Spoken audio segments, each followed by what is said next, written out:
got handled. Okay, so you're listening to OnPoint Experience, everybody. Go. Roll it up, roll it up. Roll call. You're listening to OnPoint Experience. This is Yaz Hurston. OnPoint Experience is a show that we think is important for you to listen to because we say so. You can come to www.onpointradioshow.com and watch us. And you can call us at 929-227-4646. And who did we just listen to? Shout out to a TC Beats He's production. He's going to love this attention. Oh my God. I let him hear the show last week. He was like, oh my God, yes. Yay! Finished the track. So Yes. I'm Can't wait famous. to hear the mastered track. thank you for that, Ray. Appreciate that. So I know you introduced him, but why don't you say who you are even though I just said your name? Oh, good morning, everyone. It's Ray in the house. Morning. Buenos dias. And to my left, Ron Sullivan, back again. Back again. Right here, you got Jeff Broom, JB, Mayor Broomberg in the building. What's going on, DJ Queen Dream? And thank you for tuning in to the OnPoint Experience. Big shout out to Curtis Sherrod, who is out doing his thing, and my condolences to the family of Will Townsend, who can't be here with us. Always here in spirit, and I guess D Nasty is doing his thing with Curtis, right? So let's have a show. Let's get it in. Let's go. Hey, what's the 411, hun? What's the 411, hun? I got it going on, Hey, yo, I hun. got it going on, hun. What's the 411, hun? What's the This- 411? this is one of my favorite parts of the show because I mean here we get to express what are the things that really matter to us. So tell me, Jeff, what had happened in this past week? Yeah. So, since it balls in my court.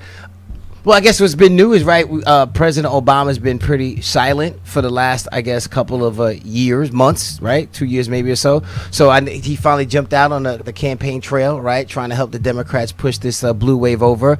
And, he was very, I guess, succinct in calling out Trump and a lot of points that he made. So I think that's what they really need to energize the base a little bit. It'll be very interesting to see what happens over these next 30 to 45 days.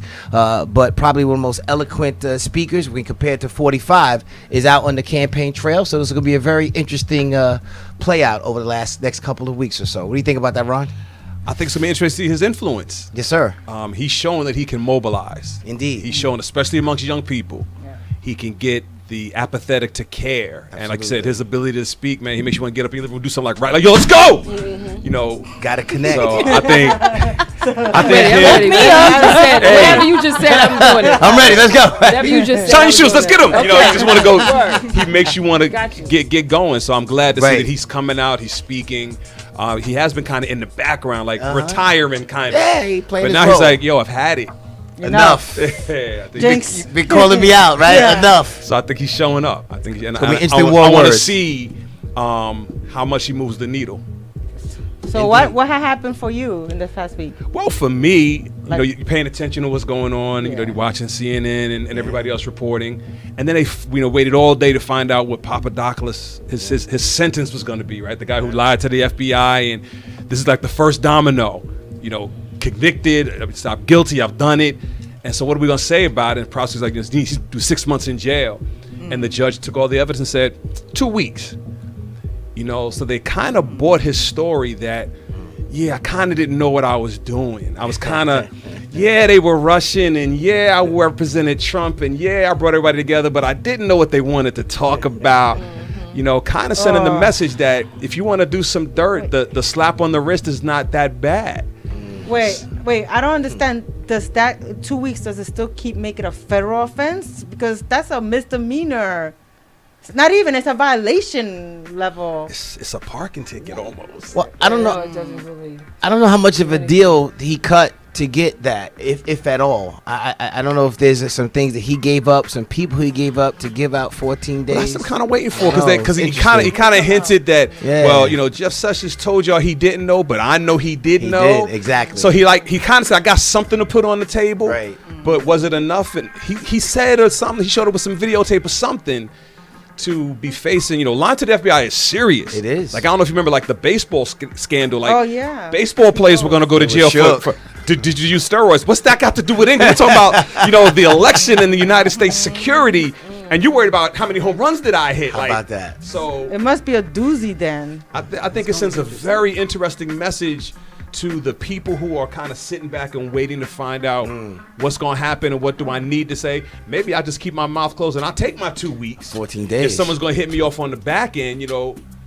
how in our neighborhood you always have people who will take somebody's weight, right? Biggs man took the gun for him, like that kind of, because I know you're going to take care of me if I keep my. So if 2 weeks is what I'm facing, I just think it's very interesting to see what this is going to mean going forward in all of the investigations in Washington. Absolutely. Very interesting how it's going to play out. Very interesting. So, Miss Jazz, what had happened? Well, I thought about a number of different issues, and so you guys are taking the political stuff up, which is great. I wanted to talk a little bit about more of education, since our next guest is going to be focused on education. HBCUs. This new director of education, Betsy DeVos, she put Howard University on the list. So this list basically holds them more responsible for their funding. I think there was some concerns about some illegalities of how financing was taking place at Howard University. So now they're on the list where they can provide scholarships, but they would have to divvy out the scholarship and then get reimbursed after it's done. This is going to put an incredible hardship on the school, and certainly when you deal with competition, it's now moving into a second-tier D1 school when you're trying to get recruits in, and when you're trying to get more children into colleges that want to go to black colleges. Now they can't compete with Morgan State or Hampton University, because they're going to now have to find the money to get reimbursed. It's difficult with that strategy. That strategy never tends to be successful, and I just wish that whatever that list is and how people get on it, Howard University hurry up and get off. It's such a historical institution, and for them to have to go through this because of I can't say how much I feel about this new Secretary of Education, but I will say that this will definitely put a hardship on the school. Yeah. I didn't Donna Brazil join Howard University board? I mean, don't you think? Oh, making that meaning that still this happened. This occurred. This happened like recently. Recently, over it could a be week, like political. like over a week. I mean, this is like.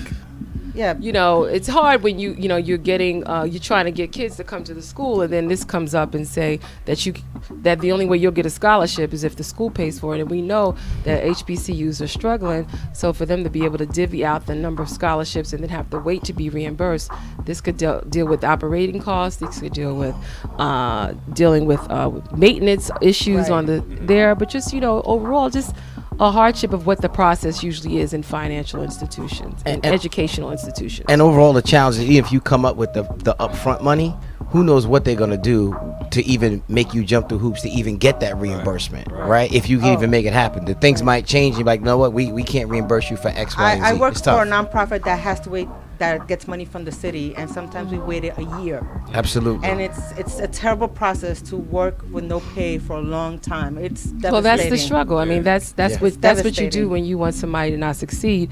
You don't pay them back. Yeah. You know what I mean? Exactly. Oh. You know, So you a make them promise on the wait. front Well, end, it doesn't That's come right. through when Man. it make you Everything jump we through said hoops. we're going to do, and then after that, You you didn't don't sign this follow paper or through. whatever. That's right. Have to sell out to With get the HBCU question, Yeah. how do you feel the HBCUs work together, like supporting and encouraging one another?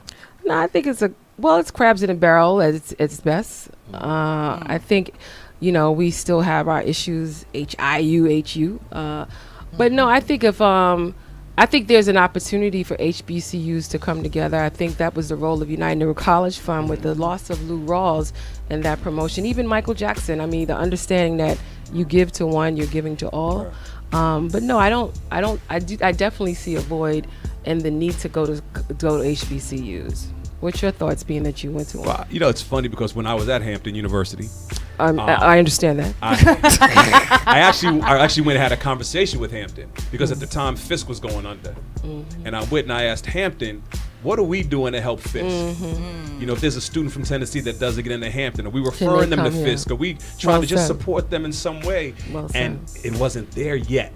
What was the response, may I ask? It was, we're not there yet. It was and it just kind of, I was just asking. Did you feel that they were gonna eventually get there, or that was just? I'll be perfectly honest. I don't know if the question was even being asked internally. Oh, no. Because to me, like you said, we should be more unified. We talk about being unified within our own educational systems, right? We should institutions. To me, if I'm a school and I'm turning away, if I accept 60%, that means there's 40% of students who would like the HBCU experience that I can't take. But I got an HBCU or Paul Quinn College or a Howard, somebody who might be struggling, and I could be sending them some potential students. And if they're going to still get the HBCU experience, even though it's not going to be, Hampton or Spelman or, they can still, or Tuskegee, they can still get it at a Norfolk State or a Morgan State, and we could be keeping each other afloat. Well, shout out to Morgan State University. They just received a huge amount of money because they beat this lawsuit. It was realized that the University of Maryland actually created new institutions in the same vicinity of Morgan State. And you know what happens when you create an educational institution in the same vicinity, you can take those children away. Right. And they don't wind up going to Morgan State, so they wind up winning this lawsuit that they were actually deprived of their student population because of University of Maryland other campuses that were nearby Morgan State. So now Morgan State got a whole bunch of money, they got opportunities, and again, they don't have to go through the same process that Howard University does. So now they have money, so they can build on whatever institutions they want to build, focus on whatever specialties they want. But more importantly, they have their rightful say in getting there and gaining their own population. Morgan State, congratulations. So you guys went to historical black colleges, and I think that so part of the trend is obviously if they're struggling financially, it seems that they're opening up their doors now to more broader ethnicities, right? I mean, I'm sure when you went to school, a large part of the population was African American, I'm assuming, right? And Almost that's exclusively. exclusively, but that seems to be changing. Well, it's still majority African American. But I don't know, from the individual that I've spoken to, I mean, they've definitely opened up their doors in that percentage. Maybe it's the financial issue, but they certainly seem to be opening up their doors to other ethnicities. Is that something that you think is going to help them? Is it going to impact them as for a historical black college to have a larger percentage of maybe people who are Caucasian? I think that seems to be the trend from what I'm understanding. Well, being that I went to one too, and I've gone to visit a couple and talked to a couple, and they have more people that are not black attending, but it's mainly foreigners. Okay. Not that many like white Americans going. There's might be more Europeans or someone from a foreign country, and mainly with sports related. So you find that you have many of folks playing tennis, lacrosse, golf, those type of sports, and they're coming in taking advantage of that minority, if you will, because you are a minority if you the majority is not you. True. So there's a scholarship for you. Going to black college, if you black and poor, you're not getting it for free. and smart. That ain't got nothing to do with it. You're going there because you want to go. And big shout out for those who make it and stay there. But I mean, I think the focus is always HBCU. People that come in, that's not a focus. If anything, that helps the school become more diverse and receiving more programs and monies that can help everybody, the larger focus. But, you know, I don't know about you, but I see it as more Europeans as opposed to just not just white folks. Yeah, I think in my time at Hampton, I knew one white American. I did know one. And the others I knew were on the tennis team or came to play football, like one or two. And they were mad cool. Oh, listen, if you want to be popular at They had to be cool. HBCU, be non-black. You become the man instantly being non-black at HBCU. No lie. Listen, we do a great job in our community of embracing what's different. We don't get embraced for being different, but if you're different, we're like, yo, come and flow with us because we love the fact that somebody wants to be around us. That's absolutely. true. If you make the choice to be around me, we're like, that's cool. We love that. Ron, is that the reason why the white guy in the black club always gets a dance? He's the dude. He's the dude. So the guy white. Do you guys know Michael Rappaport? Yes. He went to MLK. Yeah. How popular is I he? went With to Mike MLK Dolo. too. Mike Dolo. He went to MLK with Priest and Mike Dolo. We called him White Mike. We walking down the block. I heard this guy talking. I was like, "Yo, who's this guy? He sound mad black." Turn around, it's White Mike. Listen, if you can sound black and not be, like the black card, that's a like a black image. You can get into anything. I just remember him coming out with that dude coming trying to get the word wigger out, like you've normalized. Remember that? And I was like, nah, that I got X. Well, this is a great segment of what had happened. So we're gonna take a break, and we'll be right back with our guest.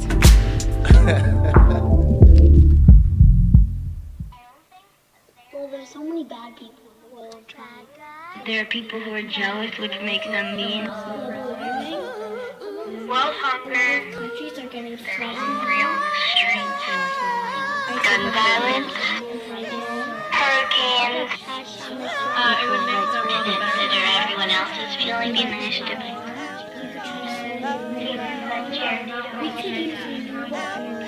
I can make the world a better place. I would want world peace. Change the way people see each other. We live in the age of anxiety. The sage says, why are we giving all our energy to the emperor with no clothes? He's turning us all into foes, caught in the throes of the information age. Fake news and unpaid dues on a social media stage. Too many fingers on hair triggers, it's a pressure gauge. Guns won't save us when bullets are raging. Dreams taken and promises given. Years of education for wages at a minimum. Hashtag my misery with those who can choose to stay removed, stay seated. Behind these screens, behind these memes. Filtered out truth, but I can still hear them screaming. The revolution is trying to go Facebook Live in the age of anxiety.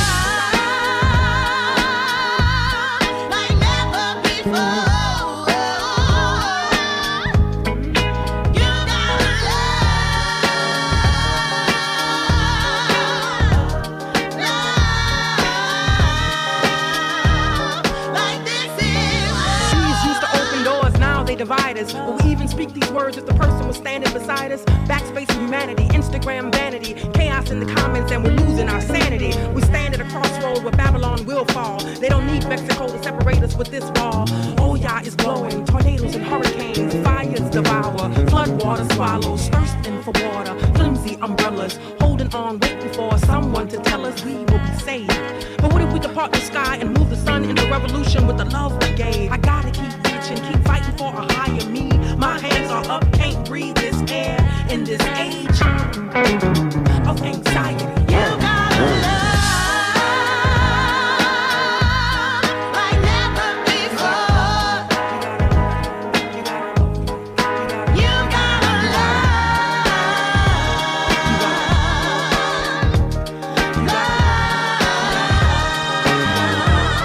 like this is love. Who cares what the question? Life is a classroom, love is a lesson, love is the reason, love is the proof, love is a weapon, love is the truth. Don't believe the lie, cause the love is the truth. Don't believe the lie, cause the love is the truth. Love is the truth, love is the truth. Love, love, love, love.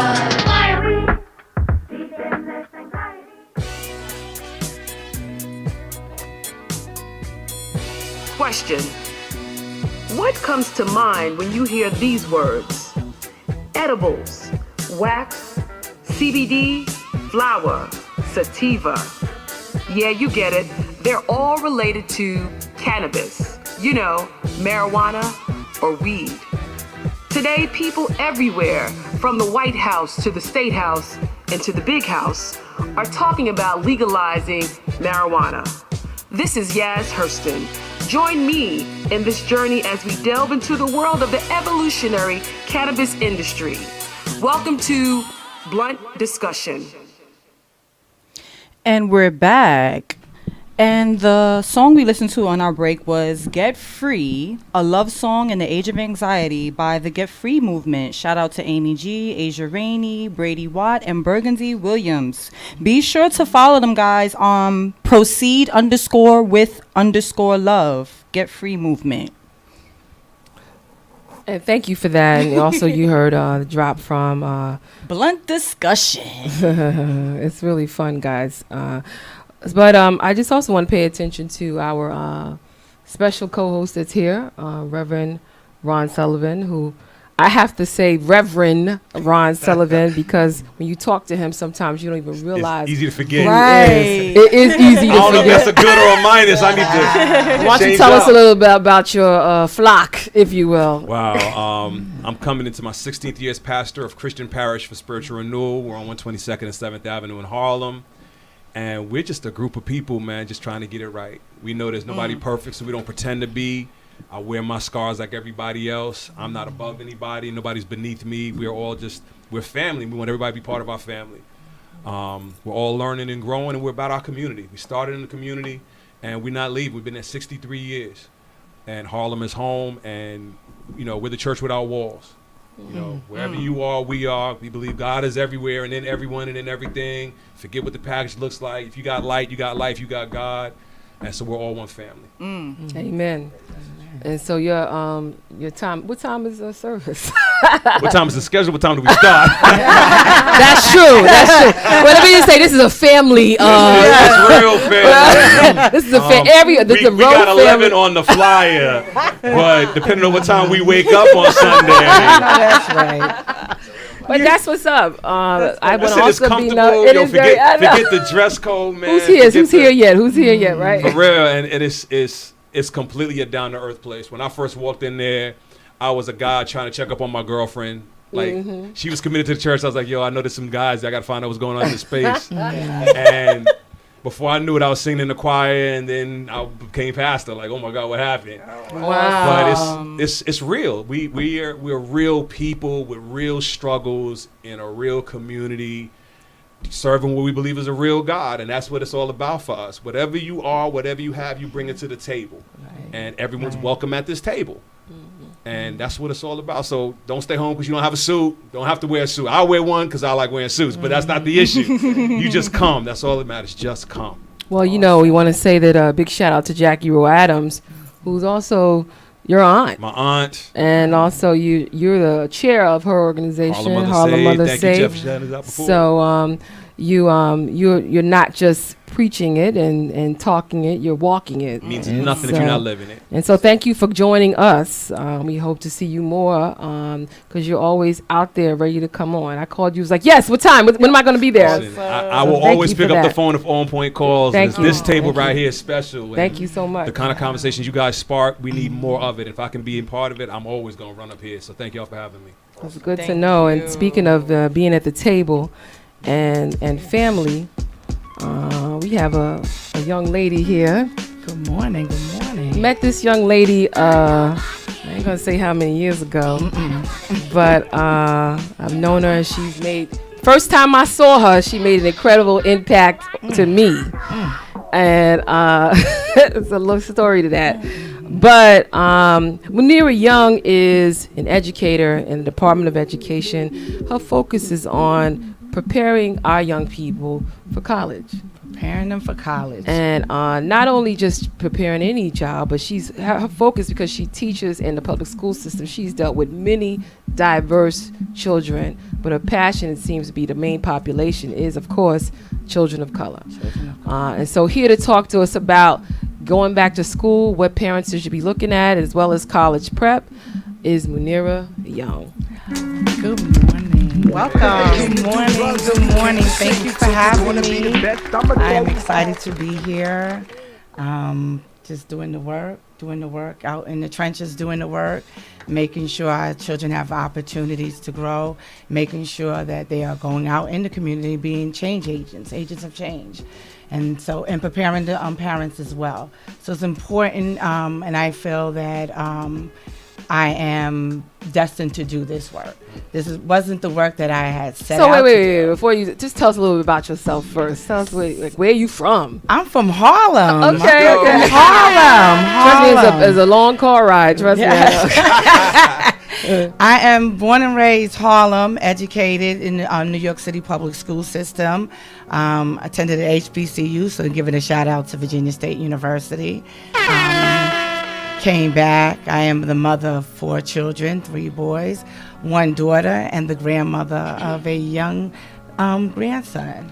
Congratulations. And yes. Don't even look that. Yes, but you know, the work is, I'm always working. Education is first and foremost. Always been, always will be. And again, I work on the model of changing lives one mind at a time. So that is the work.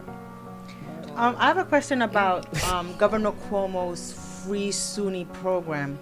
Cause a lot of Celsia program. Yeah.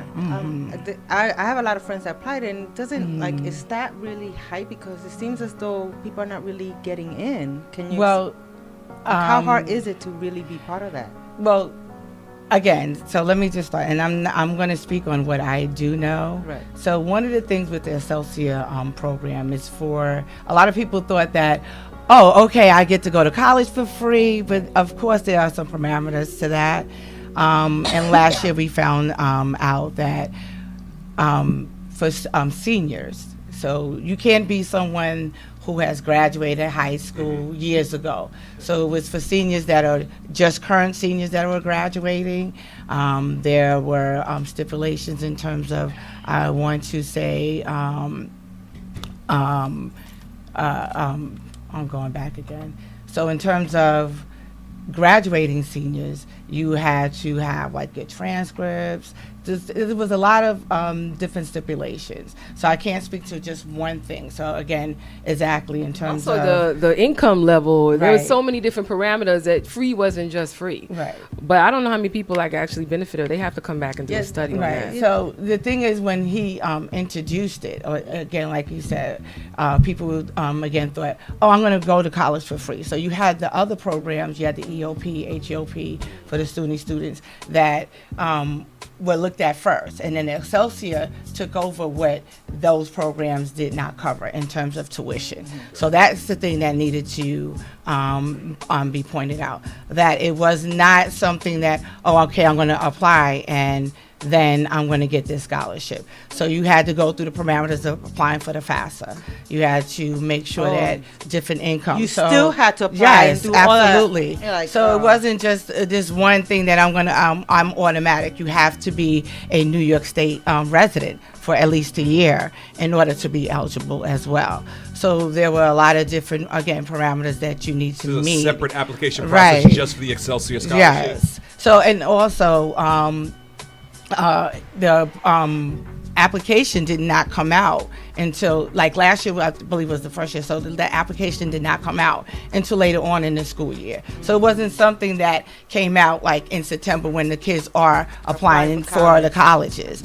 So we know that you do the application, the college applications early. You want to make sure that you have your applications early, and then filling out the applications, a separate application for the financial aid. So that's something separate. And again, a lot of parents were not aware of that. So in my school community, we were doing workshops in terms of making sure that they understood. Like, this is not something that your child automatically qualified for. There was an application process that needed to happen. And then there was also, say for instance, that you felt that you were qualified and then you did not get the money. There was a separate process that you could go through as well to make sure that you at least try to get the money. Again, and then also understand that the cost of the tuition for a lot of the colleges, whether it's the SUNY colleges or the city university colleges, the associate scholarship only covered the tuition. It did not cover the room and board. The books. So that was another thing that parents were not aware of. So when we say, free tuition, that's exactly what it was. You were still responsible for room and board. Now, you may have tuition might have been like maybe $6,000, but your room and board was maybe $10,000. So you still had that $10,000 that the parents were responsible for. And again, we have to make sure that the parents were informed about this. It wasn't something that... You keep coming back to the word parents. So clearly they play a crucial role in getting our students where they need to be. So school year starting out fresh, everyone's just getting their first day or two. A lot of parents want to set their kids up for success. What should parents be doing right now to start the school year off to get their students in a good position to succeed this year? Okay, so I work with seniors. So I'm going to use my 12th grade seniors as an example.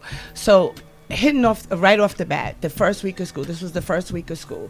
So I automatically send out email messages, phone messages to the parents and let them know what my expectations are of their children. And also let them know that they are crucial in their student success. So one of the things that I tell parents all the time is that they have to be in constant communication with their child. It's not enough to say, well, how was your day? Parents have to make sure that they are engaged on always, and it's not something, especially with our seniors, especially with our high school students. And when I say engage, active engagement, it's not just something that, okay, so I see that you have homework. No, we have what we call a scheduler. So that's an online grading system that our school uses. And most schools throughout the Board of Education use that as a means of parents being keeping informed of their children's academic success. So I tell them, if you have questions, you can use schedule, or you could come in and see me or anyone in the school community. We have also, in most schools communities, you have what you call a parent coordinator, and that fills the gap for between the teacher and the parent. So parents may have questions why their kids are having difficulty learning, or they're having difficulty with anything. That parent coordinator comes in and steps in and advocates for the parent and the students as well. So they have to be consistent. You have to have active communication. And just, I always stress to the parents, it's more part of engagement. We have parents that may sometimes feel intimidated. They don't know how to help their students. You have to come in. And I always try to be my authentic self. There's never a time, I live in the community. So I go out and sometimes I make house visits. I don't have a problem going to a parent's house because we have parents that work. Sometimes they can't get to the school. So I go and I meet them where they are at. And I say, okay, we can have this meeting right here. Are you available on a Saturday morning? You could come to the school. The school is open. Or maybe on a Sunday morning. I may not get to church. I may get to church late. I want to hear that. Well, you can go to his church. Wait for you. Right. I'm going to get to church late. Right. But I want the wait, parents. But I want the parents to know that this, again, it's a village, and so we are invested in your child being successful, and it takes all of us to ensure that your students are what we call college and career ready. And what does that mean? What does that look like? We're making sure that they are equipped with the skill set to go out there and be independent students that are successful and to come back in the community. I'm glad you said college and career, because I think we noted, and as we witnessed in our lives, that every post-secondary experience doesn't necessarily have to be college. Absolutely And not. so can you tell us a little bit about how you prepare, or how you look at the criteria to determine what is the best next step for that student? Well, first we have to know our students. That's a good point. That's a good point. You know, you just can't say everyone is for college. Right. No. We know that the educational system in New York has changed tremendously, where they used to have vocational opportunities for students, and they took that out, not realizing that you have a array of different types of learners, different types of individuals who who don't want to go to college. So then what do we do?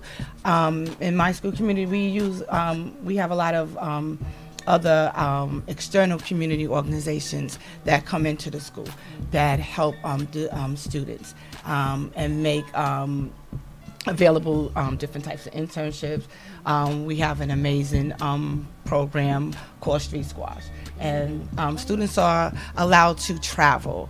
They're allowed to go outside of their community, because it's just not enough for the kids to be in the community, but they have to go out to the different boroughs, go out to different states, go out to different countries, and experience those experiences so they can understand, well, I don't want to go to college, but it's all right to be a plumber. It's all right to do something outside of the norm. Or you can create your own business and be an entrepreneur as well. So we want to make sure that the parents and the students know that those opportunities exist. Absolutely. That's good stuff. That's real positive. Like you said, everybody makes different choice decisions in their path in life. Absolutely. So I have friends who are teachers. Some of them are a little disgruntled, dealing with the current state, not only because they deal with the students, they deal with the parents, they deal with the education system. So what advice would you give for teachers out there who might be struggling dealing with their kids in relationship to the parents, and what advice would you give to the parents on how to help the teachers, because it's really all about the student at the end of the day? Absolutely. So first and foremost, we as I also am a teacher mentor, so I mentor new teachers coming in. We know that research has stated that we have a lot of teachers leaving the system. And we don't want that, because then we are facing a teacher shortage. So the first part is, in terms of the teachers, I did not come to this profession. I didn't think that I was going to be a teacher. I had no idea that I would do this. And I love, when I tell you that I love and I'm passionate about working with youth, because I understand that they are the ones that's going to take their torch and carry on what our ancestors and the people behind us have done and created. And so I try to tell the teachers, you have to see the bigger picture, because you were once a student. You were once sitting where your students are sitting now.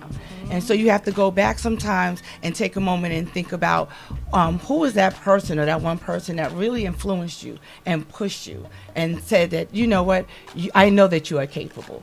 And so we have, yes, you are going to, I have some days where I say, I don't even know how I made it. But there's always that one student that I can look to that will come to me and say, thank you, Miss Young. Thank you. Or that student that came back that I know I had in middle school that struggled, that went to Cornell University, graduated, and now they're doing their own thing. And so we look to those successes. We look to those times where the struggle, nothing happens without a struggle. Nothing, we don't get to where we at without the struggle. We are going to have the struggle. You have a new, what is it? Chancellor? Yeah, that's it. Yes. Not super. You have a new chancellor now. Yes. So speaking to, I guess, the point of how the frustrations of the education system, what has changed? Is it changing? Is this guy just the same old?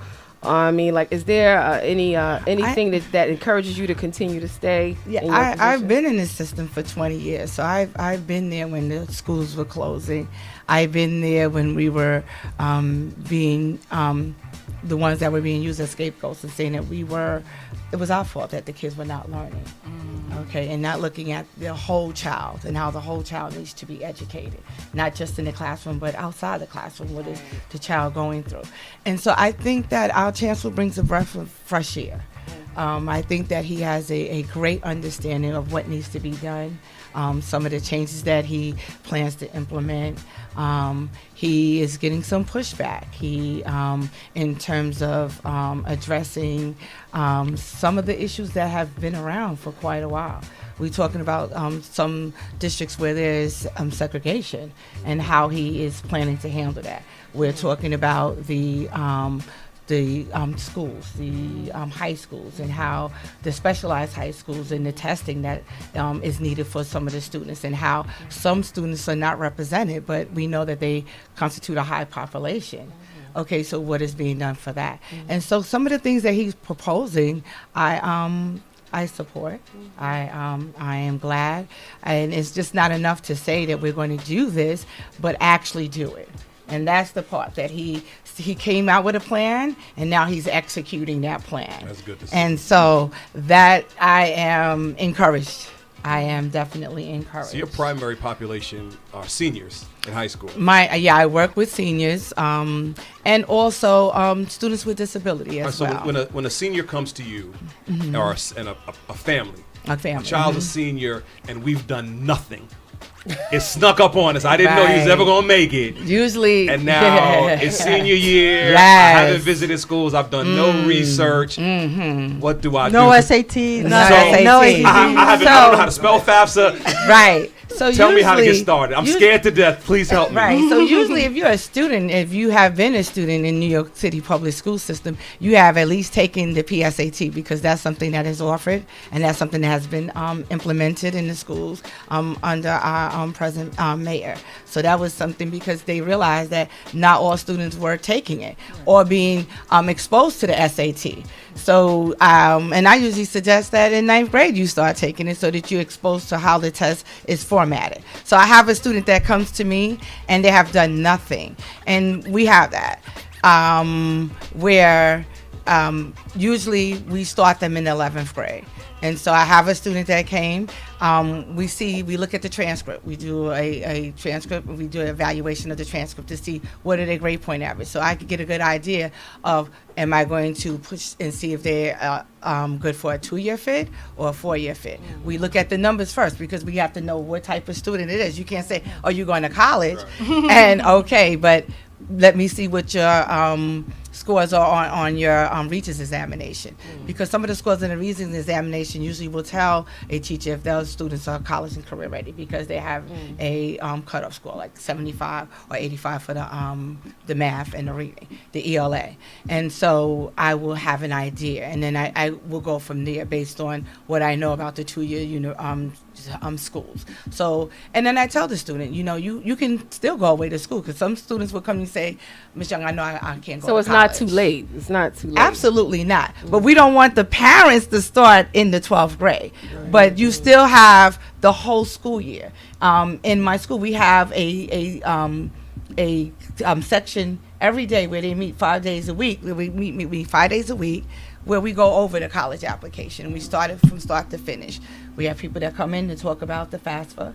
Some parents don't know that. Some parents don't know that they changed it. It used to be July, now it's October 1st. Okay, and you don't have to use this year. You could use the previous year's tax return. And so, and we make that knowledgeable. I think that the main thing is making sure that the parents have this information and they are equipped with this information, because it's scary. We have parents that never went to college. Okay, and so they're scared because they don't know what it is, what to expect. And so we actually, it's just like walking them through a course. And the parents are taking the course with the student. A lot of times I will have information sessions for the parents to come in. And it's not during the school day. Again, it will be where we can accommodate the parents, and we know that they will be able to come in. One more quick question. I'm sorry. For most students and families, we have an idea of a college path, but there's a career option. What's the pathway for a student who says, I don't want to go to college?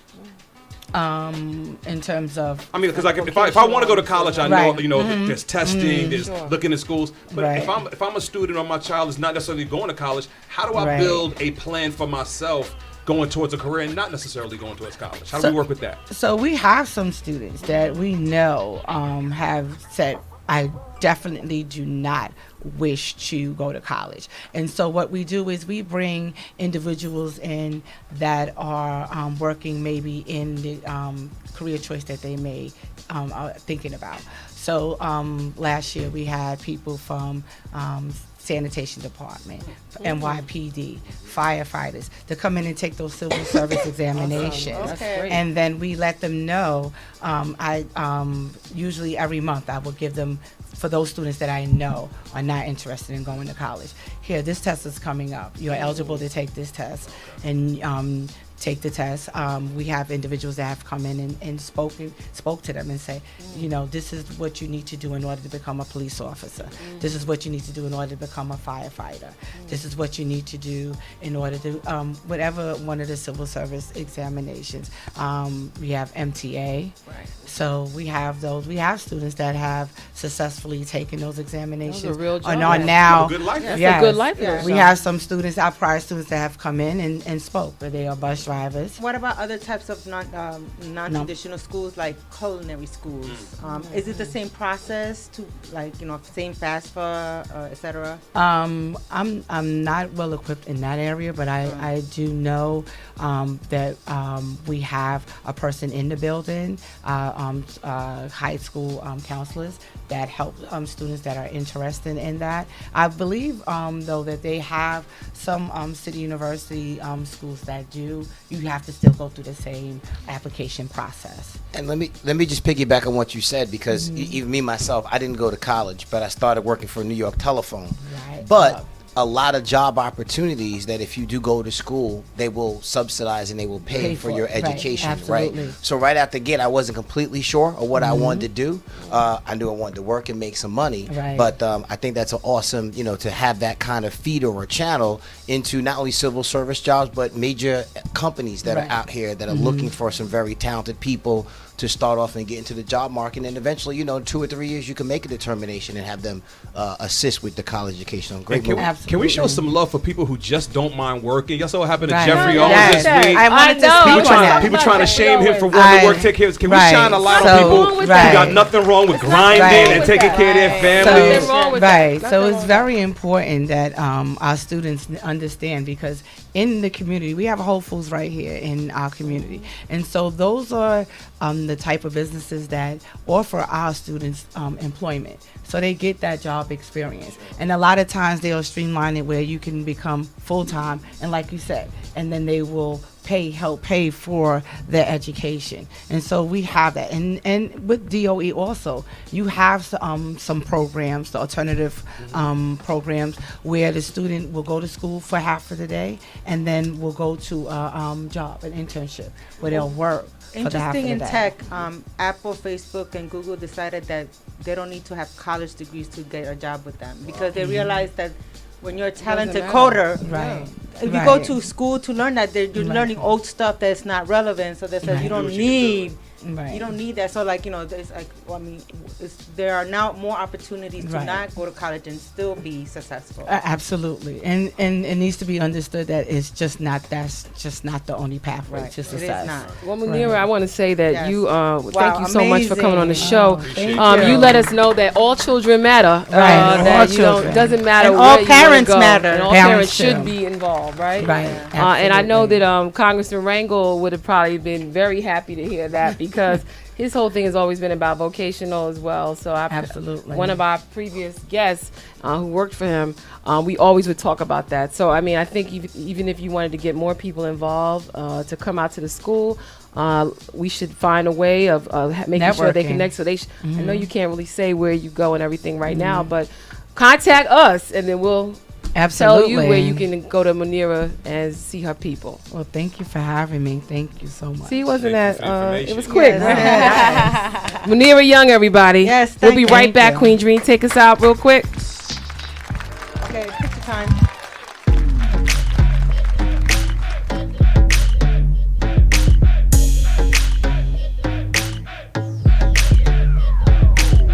When we step up in the building, turn the lights off. Cause you already know that we shining. Really hope that you ain't scared of heights, dog. We'll buckle up, shot it, we about to take off. I'ma take off, yeah, cause I've been set free, I got my chains off. I'ma take off, watch me take off. I've been working for the king without a day off. He the only reason that I'll fly, and that I got a new home in the sky. So if you know just what's real and you feel like I feel, well get ready cause we about to take off. It's time to get us started, popping bottles, no sleep. I'ma show you how we party, first class, no cheat. See my ice drip, dropping, watch me vibe into the beat. Feel like I control the weather, make it rain, hell sleep. Yeah, it's getting hot, let me take the top down. Fans calling shots, they know that the boys now. Feel the 808s knock, ice dancing on my wrist. Circle more like the dot, haters getting dismissed. I'm the best that ever did it, oh did I forget to mention. Long resume, you should probably pay attention. Whole team on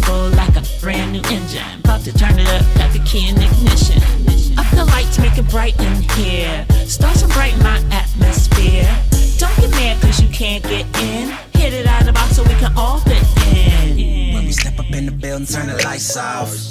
Cause you already know that we shining. Really hope that you ain't scared of heights, dawg. Well, buckle up, shawty, we about to take off. I'ma take off. Look, cause I've been set free, I got my chains off. I'ma take off. Watch me take off.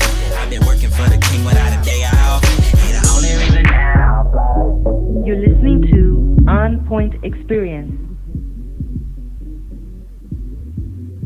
And we're back, and that was Yo Juanita with Takeoff. Shout out to all the independent artists. Submit your music if you like to hear us, well, hear yourself played on our show, the OnPoint Experience. And if we like it, hey, we might ask you to be a guest. So send them in. Great show, wasn't it? Always try to bring people in here that can provide information. And thank you again, Reverend. Yes. Ron. Thanks, Rev. Thank y'all for having me. Drum major. Show was amazing. Shh, that's after the show. That's the after party. That was a great show, though. Our guest was amazing. Good information. I think everybody can benefit from. Ray, thank you so much. Thanks. Thank you. Wow. Can I use this time just to to do like a little mini what had happened because I'm a little bit devastated. Yeah, go ahead.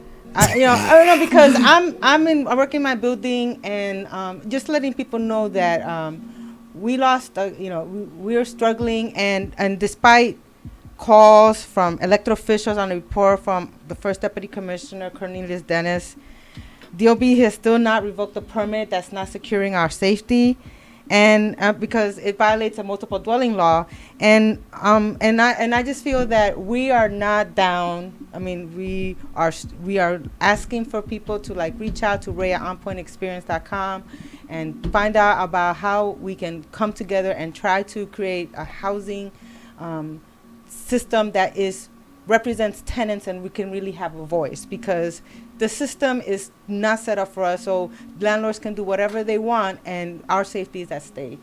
And so and it's becoming that real for us. So I want to appreciate this because we're scared. So and our tenants are terrified because they've been living in the building for 30 years and now they're about to face something very disruptive and very intrusive. So reach out to Ray OnPoint Experience Radio, OnPoint Experience Radio, OnPointRadioshow.com, and we can build on that. You bring it to life. Sometimes we just think about ourselves so Right. much, and we don't think about what other people are going through. And sometimes when I listen to your experiences, I realize that it's so much bigger than our individual stuff. Right. So, Things you take for granted. Yeah. Like where you call home. Yes. You don't have a home. Real. What do you have? Definitely real. So Ray, you whatever we need to do to help. Yes. Thank you. Thank you. Yeah. Let me just, if I could, just want to shout out that we're doing a panel discussion that we talked about home ownership up at 20 East First Street. Do you want to own a house in New York City?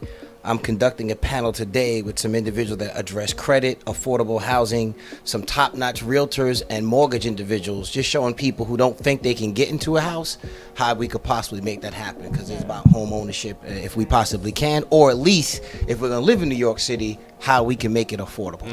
When where is that going to take place? That is today, at 12 noon at 28 East First Street. Shout out to Councilman Andre Wallace and Curtis Sherrod. In Mount Vernon or in Manhattan? Oh, yeah, let's get that right. It's going to be in Mount Vernon. Oh, that makes a difference. 28 East First Street. Thank you so much. In Mount welcome. Vernon. It is free, so it won't cost you anything to get great information. Good stuff. Good stuff. Glad you're able to make that happen and share the word. So, OnPoint Experience, we're here with you. Try to make that difference. Always continue to share what you do. Understand we are one team, one collective, one group, one love. See y'all next time.